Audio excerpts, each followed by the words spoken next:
जेव्हा गुंडाबरोबर पोलीस मटण पार्टी करत असतील तर त्याला काय म्हणायचं? कुख्यात गुंड गजा मारण्याला सांगली कारागृहात नेताना केलेली मटण पार्टी पोलिसांना चांगलीच भोवणार आहे। एका अधिकाऱ्यासह 4 पोलीस कर्मचारी निलंबित झालेत। कोथरूडमध्ये मुरलीधर मोहोळ यांच्या निकटवर्तीयाला मारहाण केल्याच्या प्रकरणानंतर गजा मारण्यावर मोक्का कारवाई करण्यात आली। त्यानंतर त्याला पुण्यातील येरवडा कारागृहात ठेवण्यात आलं होतं। त्यानंतर त्याला सांगली कारागृहात हलवण्यात येणार होतं।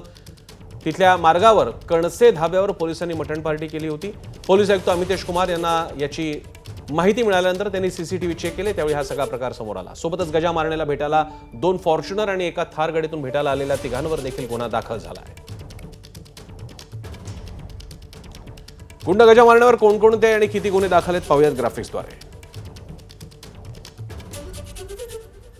मारण्यावर आतापर्यंत एकूण 28 गुन्हे नोंद आहेत। त्यातले 3 गुन्हे हत्येचे आहेत, 6 गुन्हे हत्येच्या प्रयत्नाचे, तर उरलेले गुन्हे अपहरण, खंडणी, बेकायदा शस्त्र बाळगणं अशा गंभीर स्वरूपाचे आहेत। एबीपी माझा, उघडा डोळे बघा नीट।